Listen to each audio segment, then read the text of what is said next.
चलिए शुरू करिए। हिंदी में पद खंड में आज हम लोग तीसरा चैप्टर पढ़ने वाले हैं, तुलसीदास के पद। चैप्टर का नाम है पद, लेकिन यह पद तुलसीदास के हैं। हाँ बैठो यहीं पे, कहीं नहीं जाना है। तो तुलसीदास के पद पढ़ेंगे, ध्यान से समझिएगा। जिसके पास किताब तो दे दो एक किताब, क्या दिक्कत है। पेज नंबर आप चलिए 175। वहां पर सबसे पहले तुलसीदास जी के बारे में जानेंगे और फिर इसके चैप्टर के बारे में पूरा जानेंगे। तो शांत हो जाइए और लाइन बाय लाइन समझिए पहले इनके बारे में। आपका टेस्ट जो होगा अभी सेंटर ऑफ एग्जाम, तो उसमें आपको दिखेगा कि लेखक से भी ढेर सारे क्वेश्चन पूछे जाते हैं।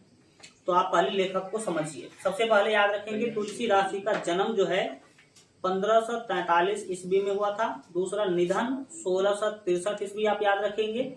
तीसरा है जन्म स्थान, जन्म स्थान याद रखेंगे राजापुर, बांदा, उत्तर प्रदेश। उत्तर प्रदेश निधन कब हुआ था? ये चीजें हैं। निधन 1627 में, और यहाँ पर लिखा भी तो है 1627 लिखा हुआ है, तो लिख लो 1627। मूल नाम यानी कि मुख्य नाम का अगर बात करेंगे तो राम बोला। राम बोला इनका नाम क्यों है, जरा इस पर समझिए। ऐसा माना जाता है कि जब इनका जन्म हुआ उसी दिन ये राम बोले थे। जन्म के टाइम पर क्या बोले थे, राम। इसीलिए इनका जो है मतलब बचपन से ही नाम हो गया राम बोला। आज देखिए जनरली लोगों का मृत्यु जब होता है तो भगवान के नाम नहीं ले पाते हैं मरते समय पर, लेकिन गांधी जी को जब गोली मारा गया तो उनके मुंह से निकला हुआ अंतिम शब्द था हे राम। समझ आ रहा है। तो ये सब बातें भी आप याद रखेंगे, जीके से रिलेटेड हो सकता है। तो ये जन्म के टाइम पर राम बोले थे और गांधी जी मरने के समय पर राम बोले थे। तो राम बोला इनका मुख्य नाम है। चलिए चलिए चलिए गेट सटा लीजिए। तो राम बोला समझ में आ गया। माता पिता के बारे में देखिए। माता पिता के बारे में है हुलसो एवं आत्मा राम दुबे। हुलसो इनके माता का नाम रहा होगा और आत्मा राम दुबे इनके पिता का नाम रहा होगा। तो नहीं, आप केवल किताब निकालिए 175 और उसको समझना शुरू करिए। पत्नी के बारे में देखिए रत्नावली है ना। विवाह के कुछ ही समय बाद वैराग्य के कारण विक्षोभ हो गया, मतलब इनसे मतलब विवाह के कुछ दिन के बाद ही अलग हो गई। तो पत्नी के बारे में समझ लिया आपने। इसके बाद है प्रतिपालिका दासी। क्या है ये जो विवाह के कुछ समय बाद वैराग्य के कारण विक्षोभ। वैराग्य का मतलब होता है जिसके अंदर राग खत्म हो जाए, जो मतलब अपने घर परिवार पति पत्नी माँ बाप से उसका मोह माया खत्म हो जाए। तो ऐसे लोग क्या करते हैं, अपने परिवार को पति पत्नी को छोड़ देते हैं और साधु संत बन जाते हैं। उसे होता है वैराग्य। अब देखिए आगे प्रतिपालिका दासी।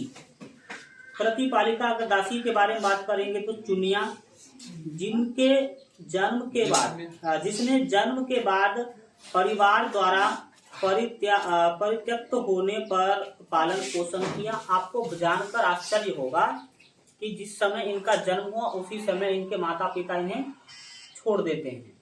समझ रहा है। तो एक व्यक्ति है चुनिया जो इनका पालन पोषण करते हैं। ये बात आप याद रखने की कोशिश करेंगे। दीक्षा गुरु आप लोगों ने देखा भी होगा नरहरि दास। नरहरि दास इनके गुरु है। इसके बाद है सुकर खेत के वासी गुरु ने जो है बोलिए पढ़िए नहीं सुनिए। पढ़ना है तब यहाँ आके पढ़िए। बताओ तुम भी पढ़ोगे तो डिस्टर्बेंस हो जाएगा ना जी। तो बच्चा तुमको सुनेगा कि हमको सुनेगा, समझिए। तो ये विद्यारंभ कराया। विद्यारंभ मतलब इसने पढ़ाने का शुरुआत करवाया। उनका नाम है नरहरि दास। सुकर खेत के वासी थे, सुकर खेत के रहने वाले थे और विद्या शुरू करने का काम उन्होंने ही करवाया था। शिक्षा गुरु का नाम अगर देखेंगे तो शेष सनातन काशी के ये विद्वान थे, ये आप याद रखेंगे। शिक्षा के बारे में बात करेंगे कि तुलसीदास जी की शिक्षा क्या कितनी रही है, तो इनके बारे में समझिए। चारों वेद आप जानते हैं 4 हैं, चारों वेद का ज्ञान इन्हें था। इसके बाद जो है षड दर्शन, इतिहास, पुराण, स्मृतियां, काव्य आदि की शिक्षा काशी में 15 वर्षों तक प्राप्त की। काशी में रह करके 15 वर्ष तक इन्होंने शिक्षा प्राप्त किया था। इसके बाद आप देखेंगे निर्णायक घटना। इन कई लोगों के जिंदगी में कुछ महत्वपूर्ण घटना घटित होता है, तो उस घटना के बारे में इसमें दिखाया गया कि क्या क्या निर्णायक घटना इनकी जिंदगी में हुआ है। काशी में विद्या अध्ययन के बाद जन्मभूमि आकर कथावाचक व्यास बन गए। कथा बोलने वाले व्यास, आपने देखा भी होगा कई बार कुछ व्यक्ति कथा करने के लिए फेमस हो जाते हैं। जैसे आप देख लीजिए अभी बागेश्वर धाम के जो बाबा है वो भी तो कथा ही करते हैं। उसके जैसे और भी बहुत सारे संत हैं जो आप उसको मंगा सकते हैं अपने यहाँ कथा करवाने के लिए। दीनबंधु पाठक ने व्यक्तित्व और वक्तृता से प्रभावित होकर अपनी पुत्री रत्नावली से विवाह कर दिया। रत्नावली से इनका शादी तो हुआ, पत्नी से प्रगाढ़ प्रेम और आसक्ति के कारण फटकारे जाने पर विरक्त हो गए।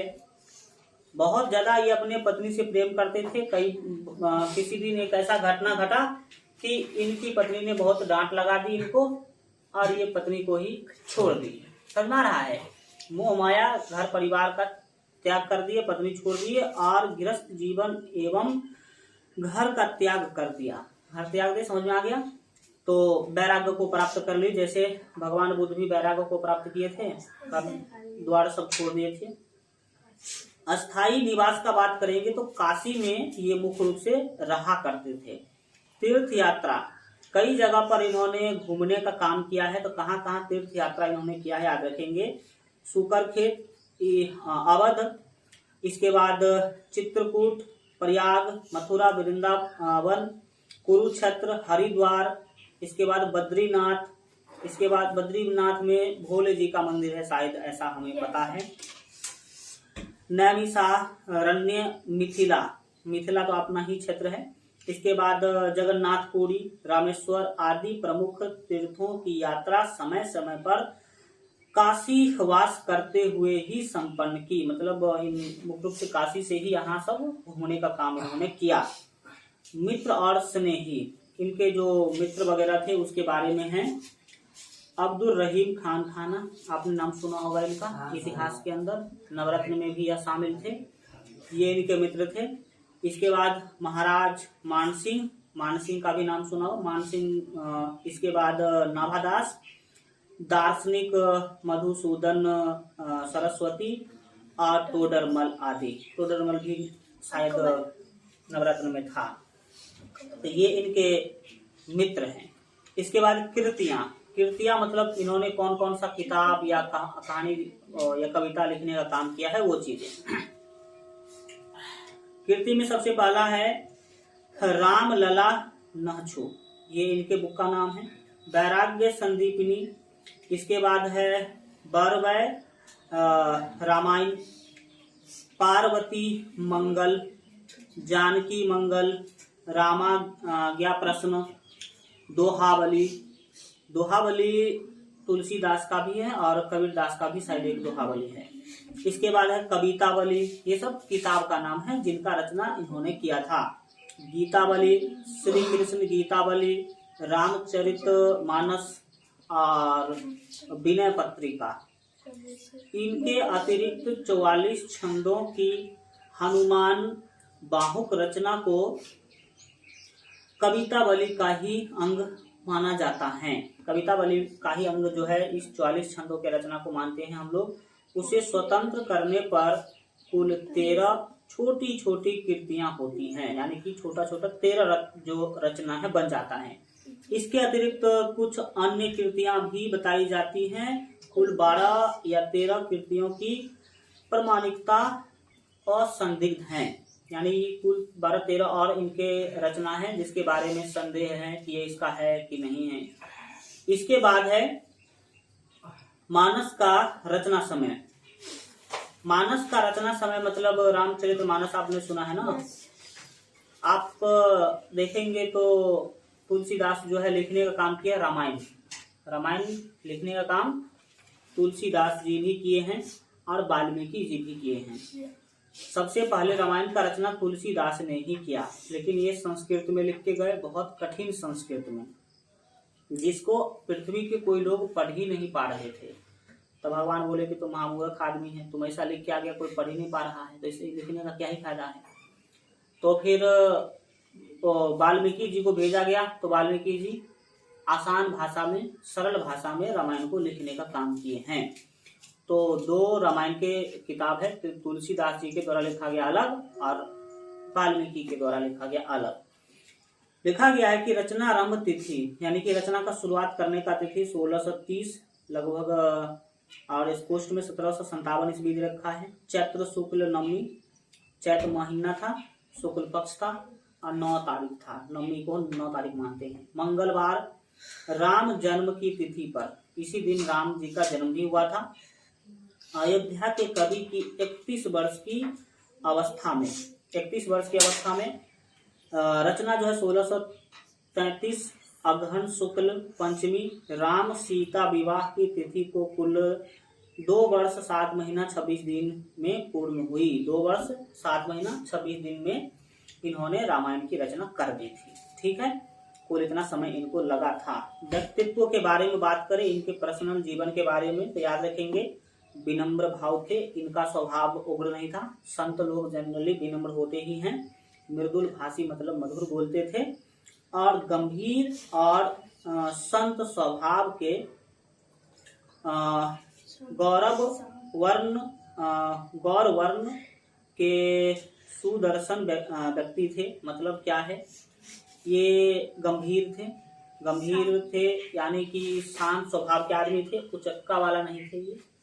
दूसरी बात है कि शांत स्वभाव के संत स्वभाव के, संत का जैसा स्वभाव होता है ऐसा ही इनका स्वभाव था। और गोरा कलर के ये थे, गौर वर्ण लिखा है ना, गोरा कलर के सुदर्शन व्यक्ति, अच्छा सुंदर शरीर वाले थे, जिसके वक्षस्थल पर तुलसी की बड़ी बड़ी गुड़ियों वाली माला रहती थी। ये तुलसी का माला पहनते थे, समझ में आ रहा होगा। वे कौपिन पहनते थे, पता नहीं कौपिन क्या होता है। राम शब्द के रा पद का उच्चारण होते ही जो है रोमांचित हो उठते थे, यानी कि जैसे आप लोगों को आज का गाना वगैरह रैप सॉन्ग सुन के मजा आता है, उसी तरह का मजा इनको राम शब्द का जैसे रा सुनता था कि उस तरह का मजा आता है। ये आप याद रखेंगे। अपना प्रसिद्ध पद भारत भय ठाढ़े कर जोड़ी, अनुराग भरे प्रगाढ़ स्वर में जो है गदगद कंठ से गाया करते थे। ये मतलब हमेशा यह गाना गाया करते थे। कौन? भारत भय गाढ़े कर जोड़ी। हाँ, भारत भय गाढ़े कर जोड़ी, ये जो चीजें हैं हमेशा ये गुनगुनाया करते थे। अगला है कि गोस्वामी तुलसीदास। तुलसीदास को हम गोस्वामी भी कहते हैं। तो गोस्वामी तुलसीदास हिंदी के शीर्षस्थ जातीय महाकवि हैं। शीर्षस्थ मतलब सबसे उच्च कोटि के कवि हैं, और सार्वभौम काव्य प्रतिभा से संपन्न महाकवि पर जो है, और उसके काव्य पर हिंदी भाषा, साहित्य और समाज को गर्व है। यानी कि इनका जो रचना है या फिर इनके जो हिंदी भाषा है, इनके जो काव्य है, इस सब पर समाज को बहुत ही गौरव है। मतलब हमारा समाज उनको अच्छा मानते हैं। अगला कि हिंदी समाज, आपको पता होगा कि भारत में केवल हिंदी समाज ही नहीं है, बंगाली समाज भी है, और आप दक्षिण भारत में जाएंगे तो अलग अलग भाषा के समाज हैं। तो मुख्य रूप से ये हिंदी के कवि थे, तो हिंदी समाज वाले लोग इनको अच्छा मानते हैं। तो हिंदी समाज और संस्कृति पर इनकी छाप गहरी और अमिट है। मतलब हिंदी के लोग इनको बहुत अच्छा से जानते हैं और कभी न भूल सकते हैं, ऐसा वाला स्थिति है। गोस्वामी तुलसीदास हिंदी के मध्यकालीन जो है भक्ति काव्य की, सुगम भक्ति धारा की, राम भक्ति शाखा के प्रधान कवि है। तो आप यहाँ से चीजें याद रखेंगे कि गोस्वामी तुलसीदास जो है हिंदी के किस कालीन कवि हैं, तो मध्यकालीन। और मध्यकालीन में भी कैसे, तो भक्ति काव्य की सुगम भक्ति धारा, कैसे धारा, भक्ति धारा का राम भक्ति, किसका भक्ति करते थे, राम के। तो राम भक्ति के प्रधान कवि हैं। पीछे आपने देखा कई सारे कवि कृष्ण के थे, कृष्ण को मानते थे। उनका महाकाव्य रामचरितमानस हिंदी की श्रेष्ठतम प्रधानतम कृति है। रामचरितमानस के बारे में, यानी कि रामायण के बारे में बात हो रहा है, जिसमें संपूर्ण परंपरा है ना, युग जीवन समाज एवं संस्कृति की समन्वित संश्लिष्ट अभिव्यक्ति हुई है। मतलब पूरे समाज को समावेश जो है रामायण में देखने को मिलता है। राम कथा को लेकर लिखे गए काव्यों में आदि कवि वाल्मीकि की रामायण, आपको पता होना चाहिए, अभी जस्ट बताए हैं कि वाल्मीकि जी ने क्या किया है, रामायण लिखने का काम किया है। तो वाल्मीकि की रामायण के बाद रामचरितमानस की सर्वाधिक सफल, लोकप्रिय एवं उत्कृष्ट कृति है। वाल्मीकि जी का रामायण जितना फेमस हुआ, उसके बाद अगर दूसरा नंबर पर अगर कोई फेमस चीजें हैं तो वो है इनका तुलसी जी का रामायण। ठीक है, शायद इसीलिए आज रामायण कहने पर मानस का ही बोध होता है और गोस्वामी जी को वाल्मीकि का अवतार कहा जाता है। गोस्वामी जी को वाल्मीकि का क्या कहते हैं, अवतार। जैसे राम जी किसके अवतार है, कथा है कृष्ण जी, विष्णु के अवतार सुना रहा है। आपको पता होना चाहिए, सबसे पहले विष्णु जी से राम जी का अवतार हुआ, उसके बाद राम के बाद कृष्ण अवतार हुए। अब यहाँ पर कुछ चीजें दी गई है, समझिए क्या दिया गया है। कली कुटिल जीव निस्तार हित वाल्मीकि तुलसी भयो, मतलब तुलसी जी के बारे में यहाँ पर बताया गया है। नीचे के लाइन में इसके अर्थ को समझेंगे। लिखा गया है कि गोस्वामी जी का जीवन अत्यंत यातना और संघर्ष से गुजरा था। तुलसी जी का जीवन कितना कष्ट से गुजरा है, आप इसी बात से अंदाज लगा सकते हैं कि जन्म के बाद इनके माता पिता इन्हें छोड़ देते हैं। कई बार आपने देखा होगा कि बच्चों के जन्म के बाद उसे फेंक दिया जाता है कूड़े के ढेर में, कहीं इस तरह का बात। इसके साथ भी इनके साथ भी कुछ ऐसा ही हुआ था। तो एक दासी ने इनका पालन पोषण किया था। अब आप समझ सकते हैं कि इनका जीवन कितने कष्ट से गुजरा होगा। और अगर देखेंगे तो पत्नी भी इनके साथ अच्छा व्यवहार नहीं करी, तो वो भी कष्ट वाली बात है। बचपन में ही अनाथ होकर भिक्षाटन करते हुए, भिक्षाटन मतलब भिक्षा मांगते थे, वो अनाथ थे और भिक्षा मांगते हुए वे साधुओं की मंडली से जा लगे। साधु में ये मिल गए और उनके साथ देशाटन करते रहे। देशाटन मतलब पूरे देश में घूमते फिरते रहे। साधु जहाँ जाते थे इनको भी लेकर जाते थे। स्वामी रामानंद की शिष्य परंपरा के अनेक गुरु ने शिक्षा दीक्षा की व्यवस्था की। शिक्षा दीक्षा का व्यवस्था संत वगैरह के साथ ही इनका हुआ है। युवा अवस्था में उनका विवाह भी हुआ था। वे कथावाचक की वृत्ति से अपनी गृहस्थी चलाते थे। कथावाचक करते थे, जहाँ कहाँ जाकर कथा कहते थे, तो कुछ पैसा वैसा जो होता था उसी से अपना जीवन चल रहा था। शीघ्र ही गृहस्थ जीवन का परित्याग कर वे विरक्त साधु जीवन में चले गए। लेकिन बहुत जल्द वो गृहस्थ जीवन त्याग दिए और जो है साधु जीवन जीना शुरू कर दिए। इस जीवन में व्यापक परिभ्रमण करते हुए उन्होंने लोक जीवन से संपृक्ति और तादात्म्य स्थापित किया। मतलब जब वो गृहस्थ जीवन छोड़े तो पूरे परिभ्रमण में लग गए, मतलब जहाँ तहाँ घूमा करते थे। और घूमते हुए जो इन्हें ज्ञान प्राप्ति हुई, उसके काव्यों में लोक जीवन के व्यापक, लोक जीवन मतलब लोगों की जिंदगी से संबंधित, व्यापक मतलब जो है बहुत ही बड़ा, बहुविधि अतरंग ज्ञान और अनुभव की अभिव्यक्ति हुई। जब ये घूमने का काम किए तो इन्हें बहुत अलग प्रकार का ज्ञान मिला और बहुविधि अतरंग ज्ञान और अनुभव मिलता है। जब आप घूमते हैं या कार्य करते हैं तो बहुत सारे अनुभव इनको मिला। स्पष्ट है कि इसके पीछे उनका व्यापक पर्यवेक्षण, अनुभव और अध्ययन था। पर्यवेक्षण मतलब घूम घूम करके ज्ञान प्राप्त करना और सीखना इनके इतने बड़े ज्ञानी होने का कारण है। अगला है कि गोस्वामी जी, गोस्वामी मतलब तुलसीदास, गोस्वामी जी की संवेदना गहन और अपरिमिति थी।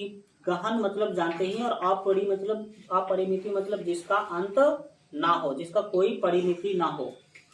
अंतर्दृष्टि सूक्ष्म और व्यापक थी। विवेक प्रखर और क्रांतिकारी था। विवेक प्रखर मतलब बुद्धि इनके अंदर बहुत ही ज्यादा था और ये क्रांतिकारी टाइप के आदमी थे। कवि में इतिहास एवं संस्कृति का व्यापक परिप्रेक्ष्य बोध और लोक प्रज्ञा थी, यानी कि इन्हें इतिहास का भी ज्ञान था और संस्कृति का भी बहुत ही अच्छा ज्ञान था, क्योंकि ये अलग अलग जगह पे घुमा करते थे तो अलग अलग संस्कृति के बारे में इन्होंने ज्ञान लिया था।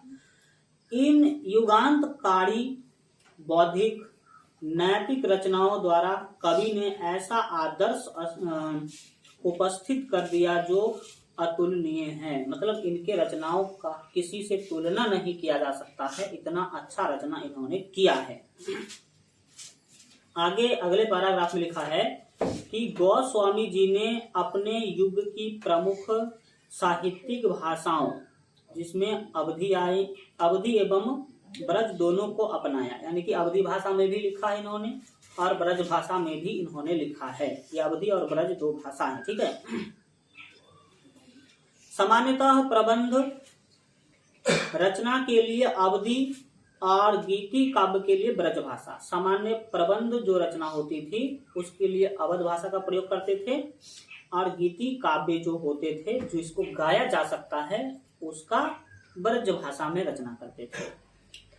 किंतु उन्होंने इन काव्य भाषाओं में अन्य बोलियों के शब्दों, मुहावरों और अन्य भाषाओं के जो है सम्मिश्रण से एक ऐसी व्यापक साहित्य भाषा विकसित की जिसमें संप्रेषण यानी कि बातचीत और संवाद यानी संप्रेषण मतलब अभिव्यक्ति और संवाद मतलब बातचीत की अधिक क्षमता थी और जो आगे की भाषा के लिए आधार बन सकी। मतलब ये अवधी और ब्रज भाषा में तो लिखते ही थे, लेकिन दूसरी भाषा से भी शब्द और मुहावरा और लोकोक्ति लेते थे। इससे होगा क्या कि आगे आकर के इसको बोलने में आसानी हो सकता था। अगला है काव्य शैलियों में भी उन्होंने व्यापक सूझबूझ, उदारता, मनस्विता और लोकवाद का परिचय दिया। यानी कि जो लिखने का इनका तरीका था उसमें भी उन्होंने बहुत सूझबूझ के साथ, उदारता के साथ जो है लिखने का काम किया।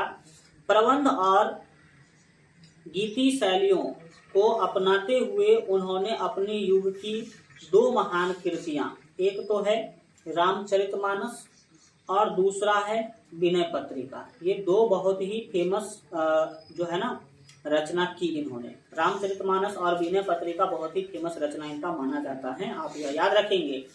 परंपरा से आगे आते हुए दोहा, बहुत सारा दोहा इन्होंने लिखा। सोरठा लिखा, ये भी दोहा का एक प्रकार होता है। सोरठा आगे एक चैप्टर भी आप पढ़ने वाले हैं। चौपाई, कविता आदि छंदों को रचना का आधार बनाते हुए उन्होंने अपने समय में प्रचलित प्रायः सभी शास्त्रीय और लोक छंदों तथा शैलियों को अपनाया। जितने भी तरीका का शैली है, तरीका वगैरह है, शास्त्रीय मतलब पुराने जमाने का, सबको अपना करके उन्होंने रचना करने का काम किया है। लोक संस्कृति के चित्रण के प्रति विशेष रुझान, मतलब लोक संस्कृति मतलब कहाँ की संस्कृति कैसी है, जीवन शैली कैसी है, कैसा रीति रिवाज है, उसको जो है विशेष रूप से उसका चित्रण करने का काम किया इन्होंने अपने रचना में।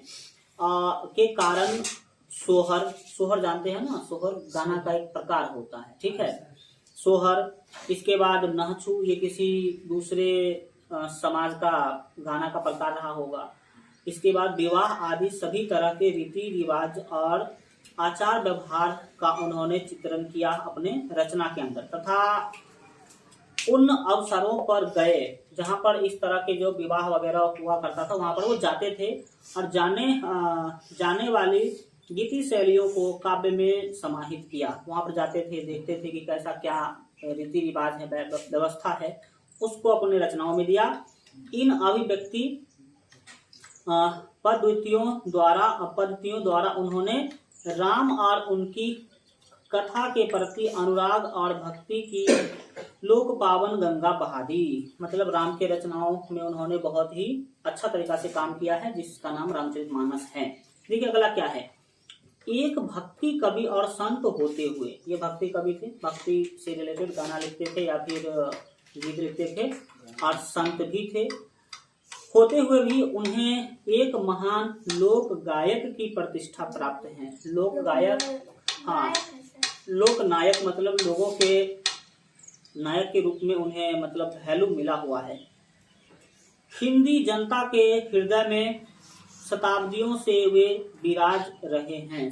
100 वर्षों से, अभी कई 100 वर्षों से हिंदी क्षेत्र के जनता में ये मतलब फेमस हैं, और लोकमानस में जो स्थान उन्हें प्राप्त हुआ है उसे फिर कोई दूसरा न पा सका। जिस तरह का वैल्यू इन्हें मिला है उस तरह का वैल्यू आज तक किसी को नहीं मिला है। अब हम आपको जो इनके पद हैं उसको आसान भाषा में पहले सुनाएंगे और फिर आपको लाइन बाय लाइन समझाएंगे। तो आप पहले किताब बंद कर लीजिए सभी के सभी, और जो मैं आपको पढ़ाने जा रहा हूँ उसको ध्यान से समझिए। इसके पद में 2 पार्ट हैं, पार्ट 1 और पार्ट 2। बोले किताब बंद करना है तो बंद करिए, ठीक है, और चीजों को समझिए। केवल 2 पार्ट हैं। पहला पार्ट में कुछ और बताया गया है और दूसरा पार्ट में कुछ और बताया गया है। पहला पार्ट में क्या बताया गया है समझिए। पहला पार्ट में तुलसीदास जी कहना चाहते हैं, सीता जी से बात कर रहे हैं और सीता जी को कह रहे हैं कि आप क्या करिए, हमारा जो दुख है, जो समस्या है, कभी अगर समय मिले तो राम जी को बताइए। किसको बताइए? यानी कि सीता जी के माध्यम से अपने समस्या को राम जी तक पहुंचाने का जो है सोच रहे हैं, ताकि राम जी इनका उद्धार कर सके, राम जी इनको मतलब समझ में आ रहा है आशीर्वाद वगैरह दे सके। तो पहला में क्या दिखाया गया समझो मोटी मोटी। दूसरा में हाँ क्या कोई दिक्कत? कोई दिक्कत नहीं ना, तो समझना शुरू करिए। दूसरा में वो भिक्षा मांग रहे हैं। क्या मांग रहे हैं? भिक्षा। राम जी के दरबार में गेट पर खड़े हैं और भिक्षा मांगने का काम कर रहे हैं। और भिक्षा मतलब वो वाली भिक्षा नहीं, भक्ति की भिक्षा मांग रहे हैं तुलसीदास। तो भिक्षा मांगने का सीन दिखाया गया है। अब आप यहाँ पर समझना जो है शुरू करेंगे, ध्यान से सुनिएगा तब आपको चैप्टर समझ में आएगा। तो ऐसा उलझा हुआ भाषा है ना कि तुम 5 मिनट में भूल जाओगे, इसीलिए पहले सरल भाषा में समझ लीजिए। यहाँ पर समझने की कोशिश करेंगे। बिल्कुल ठीक है। इसमें तुलसीदास, पहला पार्ट का मैं बात कर रहा हूँ, इसमें तुलसीदास जी ने अपनी विनय पत्रिका भगवान श्री राम के चरणों में पहुंचाई है। विनय मतलब विनती कर रहे हैं पत्र के माध्यम से। और पत्र मतलब क्या ही है, मतलब सीता जी को बता रहे हैं कि मेरा आप है ना जो समस्या है वो राम जी तक क्या कर दीजिए, पहुंचा दीजिए। आगे लिखा गया है कि राजकीय मर्यादा के ज्ञाता तुलसीदास जी ने सीधे दरबार में न जाकर भगवान राम के सेवकों, भाइयों और माता सीता के माध्यम से होते हुए श्री राम तक अपनी विनती पहुंचाई है। अपना विनती सीता जी के माध्यम से वो राम जी तक पहुंचाना चाहते हैं, पहुंचाए हैं। यहाँ वे माता सीता से निवेदन करते हैं कि हे माँ, कभी आपको अवसर मिले और भगवान राम सुनने की मनोदशा में हो, यानी कि अगर आपको समय मिले और वो सुनने की स्थिति में हो, है ना, ऐसा ना कि वो व्यस्त हो, तब आप मेरी बात आप उनको बताइए। जब व्यस्त होगा तो सुनेगा भी तो कोई फायदा होने वाला नहीं है। तो जब वो सुनने की स्थिति में हो तो उचित समय जानकर मेरी करुण मतलब कठिन कथा की चर्चा जो है उनके करने की कृपा करे, उनके सामने मेरा समस्या बताने की कोशिश करे। बस इतना ही समझिए। मेरी भी याद प्रभु को दिला, दे, मतलब उनके बारे में जो है बोल रहे हैं कि मेरा याद उनको आप दिला दीजिएगा। मैं सब तरह से दीनहीन मलिन और पाप की खान हूँ। कभी कहते हैं कि मैं क्या हूँ, सभी तरीका से दीन मतलब गरीब हूँ, हीन मतलब छोटा हूँ, मलिन मतलब समझता ही है, नया नहीं हूँ मतलब घिसा पीटा हूँ, और पापों की खान हूँ। कौन ये कहते हैं? आपके तुलसीदास। मैं उनका नाम लेकर भीख मांगता हूँ। सीता जी को कहते हैं कि राम जी का नाम लेकर ही मैं क्या करता हूँ, भीख मांगता हूँ। आप लोगों ने कई संतों को या फिर कई मांगने वालों को देखा ही होगा, अल्लाह के नाम पर दे दे बाबा, ऐसा भी सुना है। और हिंदू जो होते हैं वो कहते हैं राम के लिए या फिर कृष्ण के लिए से करके मांगते हैं कि नहीं मांगते हैं। तो वो कहते हैं कि मैं राम जी का नाम लेकर भीख मांगता हूँ। और राम के नाम पर उतना नहीं क्या? अल्लाह के नाम पे। हाँ, तो राम के नाम पर मांगते नहीं देखा है, लोगों को पता नहीं है। कई सारे संत आते हैं गांव में और वो कहते हैं कि मुझे राम कीर्तन करवाना है, इसके लिए आप चंदा दीजिए। तो राम के नाम पर मांगा कि नहीं मांगा, तो ये होता है। और उसी के सहारे पेट भरता हूँ। राम जी के नाम पर भीख मांगने का काम करता हूँ और उससे जो मिल जाता है उससे पेट भरता हूँ। गप नहीं करिए आप, सुनिए केवल। अपने को श्री राम का दास कहकर परिचय देता हूँ। जब कहीं जाता हूँ तो कहता हूँ कि मैं श्री राम का दास हूँ। यदि आपके निवेदन करने पर प्रभु परिचय जानने की उत्सुकता व्यक्त करे तो मेरा नाम लेकर मेरी दुखद स्थिति तथा मेरा दासत्व बताएंगी। मतलब अगर राम जी पूछे कि आप किसके बारे में बता रहे हैं, उनका नाम क्या है, तो आप मेरा नाम भी बता दीजिएगा और कह दीजिएगा कि वो आपके बहुत ही बड़े दास है और आप ही का सेवा करते हैं। मैं आप लोगों का एक अदना दास हूँ। यदि प्रभु ने सुन लिया यानी ध्यान दे दिया तो मेरी बिगड़ी बन जाएगी। ऐसा कौन कहते हैं? तुलसीदास कहते हैं कि तब तो मेरा बिगड़ा हुआ सब कुछ अच्छा हो जाएगा। मैं इस दीन दशा से मुक्त हो उसका कृपा पात्र बन जाऊंगा। मतलब दीन दशा जो है मेरी खराब स्थिति है वो उससे मुक्त हो जाऊंगा और राम की कृपा के पात्र हो जाऊंगा। हे माँ जानकी, आप जग जननी हैं। आप यदि वचन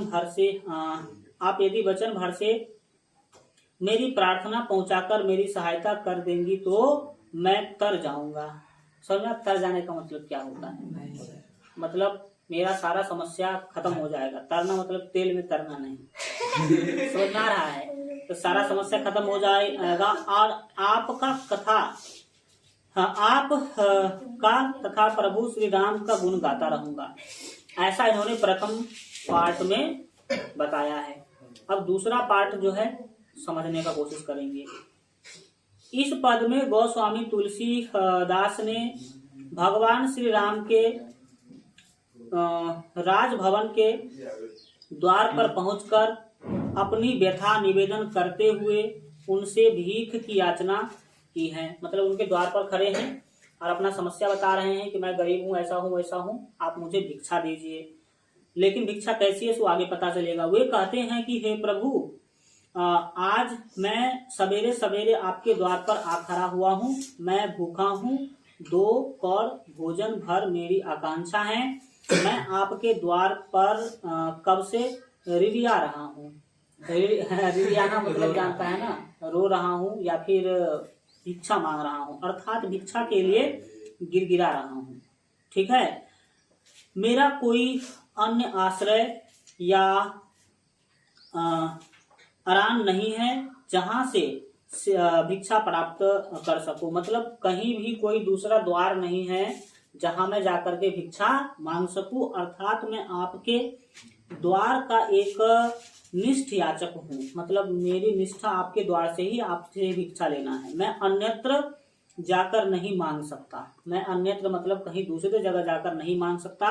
मुझे तो आप ही से भिक्षा चाहिए। यहाँ कवि का अभिप्राय यह बताता है कि मैं आपका एक निष्ठ भक्त हूँ। मतलब मेरी निष्ठा केवल आप में ही है, किसी दूसरे भगवान या किसी दूसरे से नहीं है। और अन्य देवी देवताओं से याचना करने नहीं जाता हूँ। मैं कभी भी कुछ भी मांगना होता है तो मैं आपसे ही मांगता हूँ, किसी दूसरे देवी देवता से नहीं मांगता हूँ। कराल कलयुग ने अभी कलयुग का बात करेंगे तो देख सकते हैं कलयुग में कितना समस्या आ चुका है। कराल कलयुग ने बड़ा कष्टमय समय ला दिया है, ये तुलसीदास कहते हैं, और मैं दारुण दुख सह रहा हूँ। दारुण मतलब बहुत ही कठिन समस्या सह रहा हूँ। इसने सब तरह से कुसाज सजाकर मुझे पीड़ा देने का संकल्प ले रखा है। कलयुग में के अंदर सब कुछ गलत ही चीजें चल रही है, ऐसा कवि बताना चाहते हैं। एक तो कलयुग की पीड़ा, ऊपर से मैं अधम कोटि का मनुष्य। अधम कोटि मतलब छोटे लोग हूं मैं, लेकिन मन ऊंचा है। मैं लोग तो छोटे हूं लेकिन मेरा मन ऊंचा है। दीनहीन की भावना या इच्छा श्रेष्ठ होना कोड में खाज की तरह है। मतलब जो गरीब लोग होते हैं, जो हीन लोग होते हैं, उसके मन में अगर बड़ा बड़ा इच्छा आ जाए तो ये कोड में खाज की तरह है। अब जैसे मान लीजिए कि कोई गरीब लोग है, वो चाहेगा कि मेरे पास जो है 20 लाख की गाड़ी हो जाए, तो ये तो गलत जो स्थिति हो जाएगी। जैसे घाव में खुजली होता है ना, उस तरह का स्थिति हो जाएगा। एक तो पहले से घाव और उसमें दूसरा ऊपर से उसमें खुजली। कोड में खाज होना मतलब समस्या में भी समस्या होने जैसी हो जाएगी, ज्यादा दुखदाई है। मेरा हृदय भय से हरता रहता है। सदैव जाकर साधु समाज से आपके विषय में जिज्ञासा करता रहता हूँ, अर्थात आपको पाने हेतु जो है सत्संगति करता हूँ। सत्संगत हमेशा वो करते रहते हैं। मुझसे किसी ने नहीं कहीं पर यह बताया कि कौशल राज श्री राम दीनता तथा दरिद्रता का दलन करने में समर्थ है। कौशल राज मतलब जो आपको पता होना चाहिए, राम जी जो है जनकपुर नहीं, अयोध्या के राजा थे। अयोध्या को ही कौशल कहा गया है। और उनके बारे में कहा कि हमने सुना है आपके बारे में कि आप क्या कर सकते हैं, समस्या को खत्म करने में काम करते हैं। वे दानी महाराज दशरथ के पुत्र हैं। हमने सुना है कि आप राम जो है वो दानी महाराज दशरथ के पुत्र है, तो मुझे भी दान दे सकते हैं। और सबसे सबके सरताज हैं। यह सब जानकर विश्वास हुआ कि आप ही एकमात्र ऐसे कृपा निधि हैं जो मेरी व्यथा हर सकते हैं। मतलब इन्होंने कहा कि जितना भी हमने सुन रखा है आपके बारे में कि आप दानी दशरथ के पुत्र हैं, इस सब को सुन करके मुझे लगा कि आप ही मेरे समस्या को खत्म कर सकते हैं, बाकी कोई भी मेरे समस्या को खत्म करने के लायक नहीं है। उल्टाइए, फिर बाद में पता चलेगा आपको कुछ समझ में नहीं आया, ठीक है, और उसके बाद फिर रियाते रहिएगा, आपको समझाएगा भी नहीं है। आगे देखिए, तो उन्होंने कहा कि आप मेरे व्यथा को खत्म कर सकते हैं। हे गरीबों पर दया करने वाले श्री राम, मैं जन्मजात भूखा हूँ। मतलब जन्म से क्या हूँ? भूखा हूँ। किसका भूखा है? तो मतलब खाने की भूखा नहीं, भक्ति का भूखा हूँ, ये आप याद रखिए। और भिखारी हूँ। आप ही में वह सामर्थ्य है कि मुझे भरपेट भोजन से भरपेट भोजन कराए। पेट भोजन, मुझे भरपेट भोजन, ये 2 बार लिख दिया गया है, 1 मिनट। आप ही सामर्थ्य है मुझे भरपेट भोजन दे सकते हैं, मतलब आप ही हैं जो भरपेट भोजन दे सकते हैं। अतः आपसे प्रार्थना है कि मुझे अर्थात तुलसीदास को भक्ति रूपी सुधा तुल्य अन्य से भरपेट भोजन कराए। कैसा भोजन से? तो भक्ति रूपी भोजन, यानी कि भक्ति देने की बात जो है कर रहे हैं, बढ़िया है, वेरी गुड। अब देखिए आगे, ताकि मेरी जन्म है ना जन्मांतर की भूख मिट जाए। आप भक्ति रूपी भोजन मुझे कराइए ताकि पूरे जन्म जन्मांतर की भूख मेरी मिट जाए। यहाँ तुलसी का तात्पर्य साधारण भूख और निर्धनता से नहीं है। साधारण पेट भरने वाली भूख की बात नहीं चल रही है। उनकी निर्धनता और भूख भगवान की भक्ति प्राप्त करने की है। क्या प्राप्त करने की है? भगवान की भक्ति प्राप्त करने की है। वे चाहते हैं कि पेट भर खाए, अर्थात ऐसी भक्ति मिले कि मैं पूर्णतः तृप्त और निष्काम हो जाऊं। तो ये दोनों चीजों को आपने समझा है। अब आप आइए किताब के पेज नंबर 178 में पहले कुछ कठिन शब्दों के अर्थ को जानेंगे और कुछ कठिन शब्दों के अर्थ को जानने के बाद लाइन बाय लाइन पढ़िएगा तो आपको ज्यादा समझ में आएगा। तो चलिए देखना शुरू करते हैं। सुनिए केवल कुछ महत्वपूर्ण शब्दों के अर्थ। पहला है कब हुक, तो इसका अर्थ कभी। अम्ब मतलब होता है माँ, मेरियो मतलब होता है मेरी भी, और सुधी मतलब होता है याद, और धाई मतलब होता है बिना दिला देना, और छीन मतलब होता है छीन या दुर्बल या कमजोर, अधि मतलब होता है पापी, और प्रभु दासी मतलब होता है प्रभु की दासी। जैसे सीता के लिए मतलब सीता की दासी समझ सकते हैं। बिगाड़ियो बनी जाए मतलब बिगड़ी बन जाएगा। हाँ मतलब होता है मैं। ये कठिन शब्द जो है आपको दिख रहे हैं क्योंकि ये हिंदी के शब्द नहीं है और ये मतलब ब्रज भाषा का है या फिर दूसरे हिंदी के हैं। रिरिहा, रिरिहा मतलब रिरियाना, रिरियाना मतलब रोना समझ सकते हैं। आरी मतलब आश्रय या आराम। इसके बाद कौर मतलब होता है भोजन या निवाला।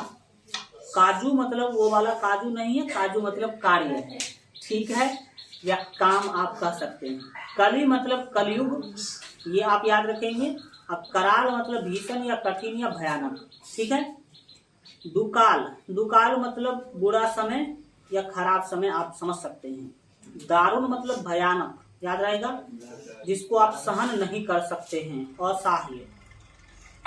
इसके बाद है कुभांति मतलब बुरी तरह, और कुसाज मतलब अव्यवस्थित या खराब व्यवस्था समझ सकते हैं।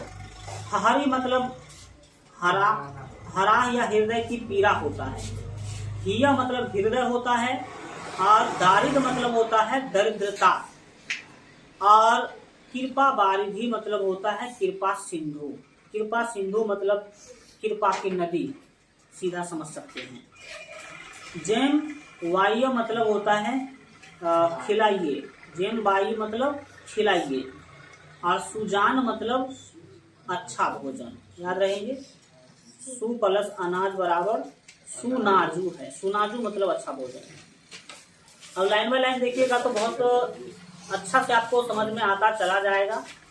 पहला लाइन में कवि कहते हैं कबहुक अम्ब अवसर पाई। कबहुक मतलब कभी भी, अम्ब मतलब माँ, अगर आपको अवसर मिले मतलब सीता जी को बोल रहे हैं।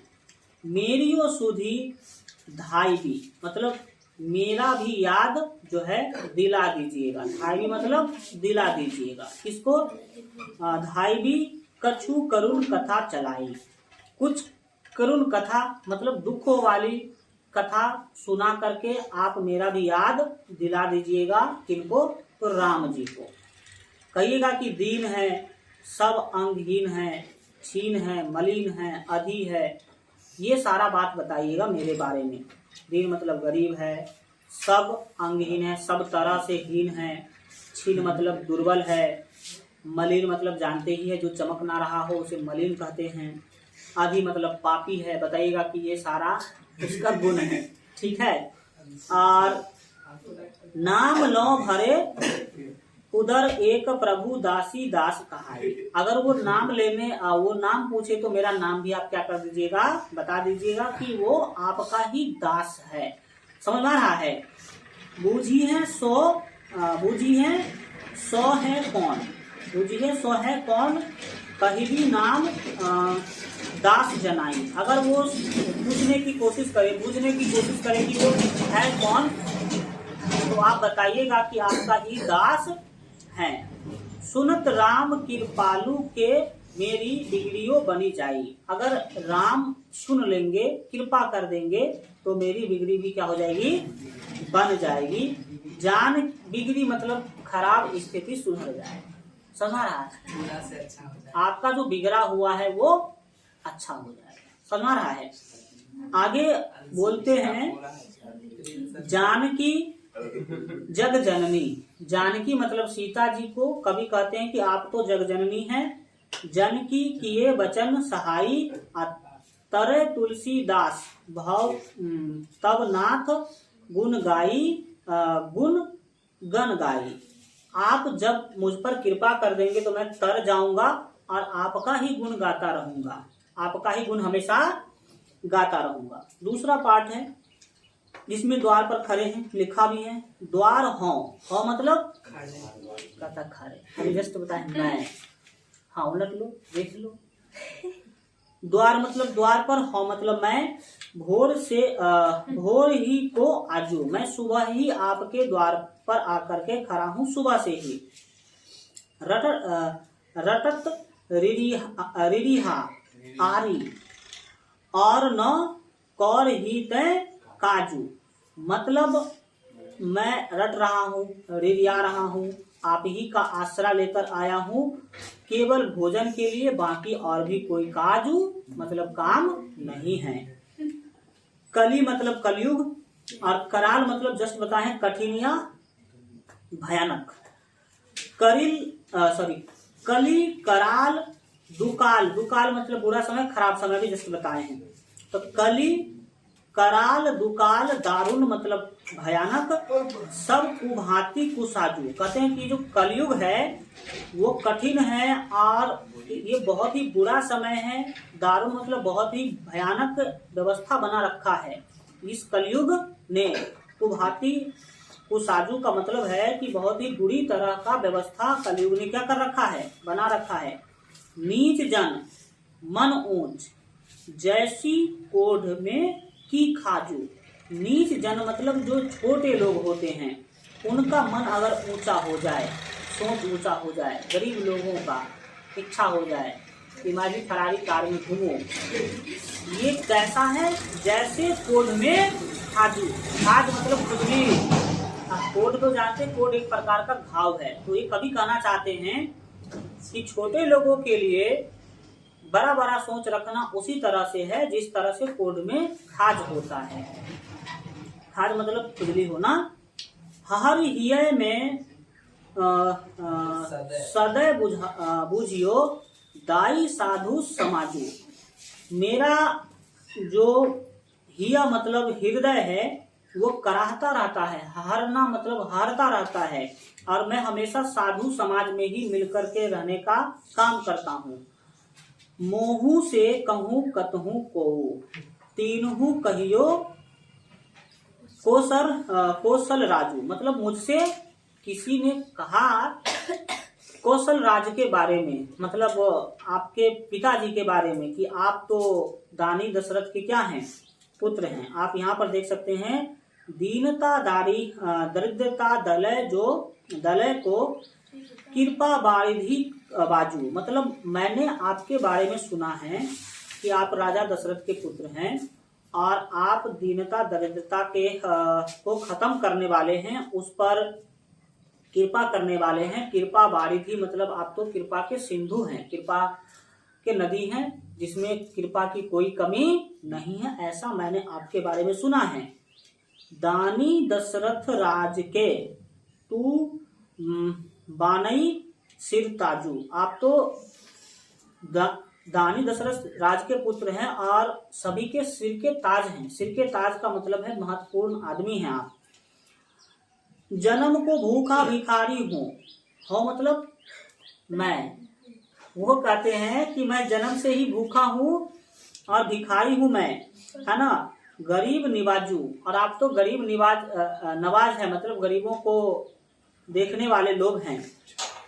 पेट भरी तुल सही तुल सिही जेवाइय मतलब होता है, देख लो जेवाइय का अर्थ, जेवाइय मतलब खिलाइए, जेवाइय मतलब खिलाइए। पेट भरी तुल सहू जेवाइये भागती सुधा सुनाजू, मतलब कहते सुनाजू मतलब अच्छा भोजन और खिलाइए। कभी कहते हैं कि आप तुलसीदास को पेट भर करके अच्छा भोजन क्या करिए, खिलाइए। इसीलिए मैं आपके दरबार पर आया हूँ। कैसा भोजन, तो भक्ति का भोजन, समझ में रहा है। हाँ, अच्छा भोजन तो ठीक है, लेकिन अच्छा भोजन का यहाँ पर अर्थ है भक्ति रूपी भोजन, ठीक है। कुछ क्वेश्चन का चर्चा कर लीजिए और देखिए कि क्या दिखाया गया है। पहला प्रश्न है, पाठ के साथ वाला ही करेंगे, पाठ से आगे नहीं करेंगे। देखिए क्या है, पहला क्वेश्चन है कि कबहू अम्ब अवसर पाई, यहाँ अम्ब संबोधन किसके लिए है और इस संबोधन का मर्म स्पष्ट करें। तो अम्ब मतलब सीता जी को अम्ब कहा गया है, कहा गया है कि नहीं। तो यहाँ पर क्वेश्चन पूछा कि कबहू अम्ब अवसर पाई, ये जो लाइन है, इस लाइन में अम्ब संबोधन किसके लिए है। तो आप बोलेंगे कि कबहू अम्ब अवसर पाई, इस वाक्य में अम्ब शब्द सीता जी के संबोधन के लिए प्रयोग किया गया है और इस संबोधन का मर्म स्पष्ट करने का मतलब है, कवि कहना चाहते हैं कि आप तो पूरे संसार की माता है, अम्ब मतलब जग जननी है, और आप एक, और माता जो होती है वो सभी के समस्याओं को समाधान करने का काम करती है। अभी हाल फिलहाल में करोड़ों रुपया खर्च करके हम लोगों ने माता का पूजा, दुर्गा पूजा किया है कि नहीं किया है। तो क्यों किया है, क्योंकि वो हमारे समस्या का समाधान कर सके। कहीं खर्च होता दुर्गा पूजा में, सोचिए आप, एक पंडाल में 10-10, 20-20 लाख रुपए खत्म हो जाते हैं और ऐसे हजारों पंडाल भारत में बनते हैं, एक दो नहीं, हजारों लाखों में पंडाल बनते हैं। तो आप समझ सकते हैं, अगर माता का कोई काम ही ना हो तो फिर इसमें करोड़ों रुपया हम क्यों खर्च करेंगे। तो इसीलिए वो कहते हैं। तो यहाँ पर माता वाला जो मर्म है वो स्पष्ट हो रहा है। दूसरा प्रश्न है कि प्रथम पद में तुलसी ने अपना परिचय किस प्रकार दिया है, दिखाइए। तो बताइए किस प्रकार दिया। कहा कि मैं दीन हूँ, हीन हूँ, मलिन हूँ, मैं दरिद्र आदमी हूँ, जन्म से भूखा हूँ, सब बताने का काम किया है कि नहीं। तो इस तरीका से आप बताएंगे। ये अर्थ स्पष्ट करने वाला प्रश्न 5 मार्क में आपके एग्जाम में पूछे जाते हैं। क्या कंफ्यूज करता रहता है, कैसे नहीं पता चलेगा। आप कविता पढ़ रहे हैं लाइन बाय लाइन, आप याद रखना होगा आपको कविता के लाइन के बारे में। अर्थ स्पष्ट करने वाला या भाव स्पष्ट करने वाला जो प्रश्न आएगा वो 5 मार्क में आएगा। कैसे बनाएंगे आप सीख लीजिए। 4-5 जो भी आए उसे मतलब नहीं, तो उसको सीख लीजिए कि कैसे बनाना है। क्वेश्चन में सबसे पहले आपको कहेगा ऊपर में अर्थ स्पष्ट करें और कुछ नीचे कुछ लाइन दे देगा। सबसे पहले आप उस लाइन को पढ़िएगा। लाइन को पढ़ने के बाद आपको सबसे पहले पता होना चाहिए कि यह किस चैप्टर का लाइन है। वो लाइन किसी कविता का या किसी कहानी का भी हो सकता है। तो जब आप उस लाइन को पता कर लेंगे कि किस चैप्टर का है, तो सबसे पहले उस लाइन के बारे में आपको पता होना चाहिए कि यह किस चैप्टर का है और दूसरा उस चैप्टर के लेखक कौन है। तो आप जैसे कि यहाँ पर लिखा गया है, क 2 है, पहला है कि नाम ले भरे उदर एक प्रभु दासी दास कहाई। मतलब आप ही के नाम से मैं भरे मतलब भिक्षा मांगने का काम करता हूँ और आप ही का दास कहलाता हूँ। तो इस लाइन के बारे में तो आपको पता चल गया कि ये तुलसीदास के पद से लिया गया है। तो आप एग्जाम में ऐसे लिखेंगे, यह पंक्ति तुलसीदास जी के पद से लिया गया है और इस प्रकार इस पद के लेखक तुलसीदास हैं। अब आप इसके पहले 2 लाइन शुरू में लिखेंगे। पहला लाइन आप लिखेंगे कि वह किस पाठ से लिया गया है लाइन, और दूसरा आप लिखेंगे कि उस पाठ के लेखक कौन है, और उसके बाद 5 से 10 लाइन में उस लाइन का अर्थ अपने जो है भाषा में लिखेंगे। समझ रहा है। तो यहाँ पर तो इस लाइन का अर्थ आपको पता है। दूसरा, ख में भी और ग में भी कुछ लाइन दिए गए हैं। तो आप ख में क्या है, कली कराल दुकाल दारुण सब कुभांति कुसाजू नीच जन मन ऊंच जैसी कोढ़ में की खाजू। कवि कहते हैं कि ये जो कली मतलब कलयुग है वो कराल समय मतलब खराब समय है। दुकाल दारुण मतलब बहुत दारुण मतलब होता है कि मतलब कठिन समस्या देने वाला है। और सब कुभांति कुसाजू, और सब जो है मतलब कुसाजू मतलब खराब व्यवस्था बना करके रखा है। और इस कलयुग के अंदर अगर कोई नीच लोग मतलब छोटे लोग मन ऊंच, अगर उसका मन ऊंचा हो जाता है तो ये उसी प्रकार है जिस प्रकार कोढ़ में खाज होता है। कोढ़ मतलब घाव में अगर खुजली हो तो जितना समस्या होता है वही समस्या छोटे लोग जब बड़े चीज सोचते हैं तो उसमें होता है। अब गौ में भी आपका है, पेट भरी तुलसही जय भाई भगती सुधा सुजानु, मतलब कभी कहते हैं कि आप पेट भर करके मुझे क्या करिए, भोजन करवाइए। सुनाजू मतलब अच्छा भोजन करवाने का लास्ट वाला लाइन है कि नहीं। तो ये लाइन आपको प्रैक्टिस करना होगा। क्या प्रैक्टिस करना होगा? कविता को 5 बार 4 बार आपको घर पर जाकर के ध्यान से पढ़ना होगा, तब जाकर के आपको लाइन याद रहेगा। और लाइन याद रहेगा तभी ही आप जो है उसका एग्जाम में बना सकते हैं। तुलसी सीता से कैसी सहायता मांगते हैं? तो लिखेंगे कि तुलसीदास सीता जी से सहायता के रूप में कहते हैं कि आप मेरा जो सूचना है वो राम जी को दे दीजिएगा, मेरा समस्या राम जी को बता दीजिएगा, ताकि मेरा भी जो है कल्याण हो सके। कहते हैं कि जब आपको समय मिले और राम जी सुनने के मुद्रा में हो, सुनने की स्थिति में हो, तो आप मेरी समस्या जो है करुण तरीका से, मतलब सरल भाषा में, करुण तरीका का मतलब है मतलब कि हमको हीन बताते हुए, मलिन बताते हुए, हीन मतलब छोटा, मलिन गरीब दरिद्र बताते हुए, जन्म से भूखा बताते हुए आप मेरा जो है वहाँ पर चर्चा कीजिएगा। और अगर आप नाम पूछे तो आप मेरा नाम भी बता दीजिएगा और कह दीजिएगा कि आपका ही दास है। आपका ही क्या है? दास है। तो ये सारा चर्चा आप लिख देंगे एग्जाम में। अगला है तुलसी सीधे राम से न कहकर सीता से क्यों कहवाना चाहते हैं? तो देखिए, राज व्यवस्था का कुछ नियम होता है। राज व्यवस्था का जो कुछ राजत है ना जी, राम जी, तो आप लोग भी देखते होंगे। आप लोग जब छुट्टी के लिए पत्र लिखते हैं प्रधानाध्यापक को, क्या डायरेक्ट प्रधानाध्यापक के नाम से लिखते हैं? प्रधानाध्यापक के नाम से तो लिखते हैं, लेकिन डायरेक्ट आप प्रधानाध्यापक को नहीं देने जाते हैं। किसको देने जाते हैं? लिखते हैं कि द्वारा वर्ग शिक्षक महोदय। मतलब मेरा पत्र डायरेक्ट हम जाकर के प्रधानाध्यापक को नहीं दे सकते हैं, क्लास टीचर को देंगे। और क्लास टीचर तो कुछ भी हम बता रहे हैं नहीं दे सकते, तो बच्चे दे सकते। ज्यादा एडवांस का मत करो। आप डायरेक्ट जाते थे, प्रिंसिपल को दे देते थे। इसका मतलब है ना तो आपको बुद्धि था ना प्रिंसिपल को बुद्धि। समझ में आया कि नहीं आया है? प्रिंसिपल को अपना शक्ति ही पता नहीं हो रहा होगा, या फिर अपना स्थिति ही पता नहीं रहा होगा। तो वो चीज है।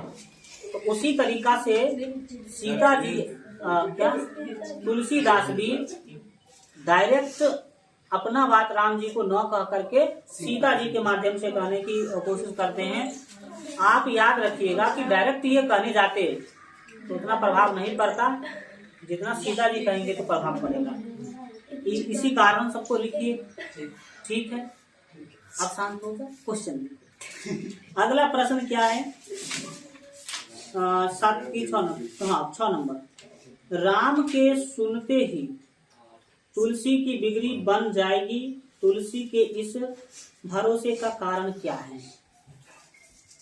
क्यों तुलसीदास भरोसा कर रहे हैं राम जी पर? तो पहला बात तो है कि तुलसीदास राम जी के बहुत ही बड़े भक्त हैं, और वो सुन रखा है कि भक्त जो होते हैं उसका कृपा भगवान सुनते ही हैं। दूसरी बात, उन्होंने सुन रखा है कि राम जो है वो दशरथ के पुत्र हैं, जो कि महादानी थे। तो इसीलिए वो भी हमारे ऊपर कृपा कर सकते हैं, क्योंकि जो दानी के पुत्र है उसमें भी कुछ न कुछ उस प्रकार का गुण रहा ही होगा। इसके बाद है दूसरे पद में तुलसी ने अपना परिचय किस तरह दिया है, लिखिए। तो दूसरे पद में आपने तुलसी का परिचय देखा है कि नहीं देखा है? उन्होंने कहा है कि मैं जन्म से भूखा हूँ। मैं क्या हूँ? जन्म से भूखा हूँ। मैं नीच आदमी हूँ। आप लाइन में भी देखेंगे तो नीच आदमी हूँ, और यह कलयुग बहुत ही कुव्यवस्था बना करके रखी है, जिस कारण से इस तरह के लोगों को इस समाज में जो है जीना बहुत ही कठिन हो चुका है। इसीलिए मैं आपके दरबार पर सुबह से ही आकर रिरिया रहा हूँ।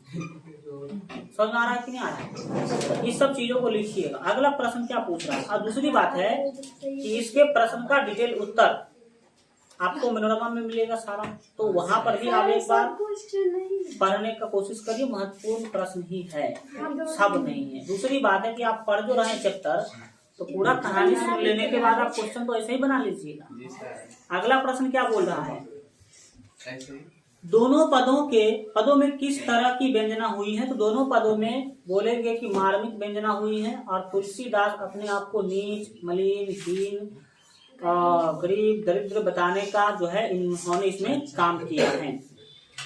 अगला क्वेश्चन है कि तुलसी के हृदय में किसका डर है? तो कलयुग के कुसाज का डर है। कलयुग में जो कुव्यवस्था चल रही है उसका ही क्या है, डर है तुलसी के हृदय में। अगला आपका क्वेश्चन है कि राम स्वभाव से कैसे हैं? पठित पाठ के आधार पर बताइए। तो राम स्वभाव से आप अगर देखेंगे तो इसमें कृपा बारिधि काजू, वो कृपा के सिंधु बताए गए हैं। कृपा के सिंधु मतलब कृपा करने में बहुत ही आगे, और दानी के पुत्र बताए गए हैं। दानी के पुत्र बताओ, दशरथ जी महादानी का पुत्र बताया गया है कि नहीं बताया गया है? तो ये दो बातें आप लिख देंगे। इसके बाद है तुलसी को किस वस्तु की भूख है? तो तुलसी को किस वस्तु की भूख है? तो बोलेंगे तुलसीदास जी को भक्ति की भूख है, मतलब भोजन की नहीं, भक्ति की भूख है। भक्ति क्या है ना, भक्ति मन के अंदर से ही, मतलब मन ही मन भी किया जा सकता है, लेकिन कथा जो है आप बैठिए, कोई सुनने वाला हो तो कथा होती है। कथा में बोलने वाला भी होना चाहिए और सुनने वाला भी होना चाहिए। ऐसा नहीं कि आप अकेले बैठ कर कथा कर ले रहे हैं, वो गलत बात है। कोई सुनेगा ही नहीं तो कोई फायदा नहीं है। अगर आपके घर में सुनने वाला कोई नहीं है तो आप लाउड स्पीकर पर बोलिए, ताकि गांव के लोग ऐसे अपने घर में ही बैठे सुनिए। हमने देखा कि कथा कई बार लोग अकेले अकेले कर लेते हैं, ये गलत बात है। आप देखते हैं शुक्रवार को, बृहस्पतिवार को ये लोग पूजा किया करते हैं, शुक्रवार बृहस्पतिवार की, और वो क्या करेंगे, अकेले बैठकर की किताब पढ़ लेते हैं। ये गलत बात है। कोई न कोई सुनने वाला जरूर होना चाहिए। आप जाके समझा दीजिए।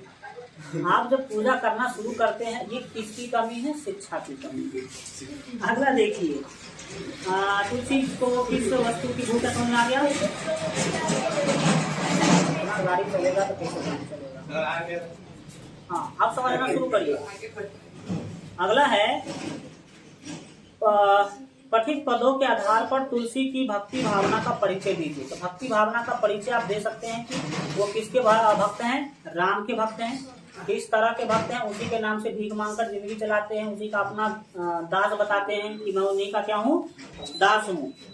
रटत रिया और आड़ी और न पर की के तय काजू। यहाँ पर और का क्या अर्थ है? और मतलब कहते, और का अर्थ जो है आड़ी और न, वो कहते हैं कि मैं आपके द्वार पे खड़ा हूँ, रट रहा हूँ। क्या रट रहा हूँ? तो रिरिया रहा हूँ। और ही मतलब इसके अलावा, यहाँ पर और का अर्थ है इसके अलावा मेरा कोई दूसरा काजू, मतलब कोई दूसरा काम नहीं है।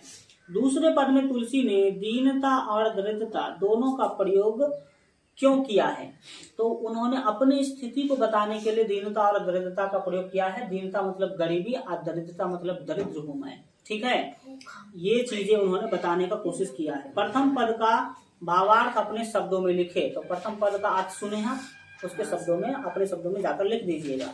तो आज इतना रखते हैं, और मिलेंगे फिर हम लोग। दूसरी बात है कि आपका कल क्लास जो है वो बंद रहेगा, फिर परसों हम लोग मिलेंगे, ठीक है। 1 मिनट रुक जाइए।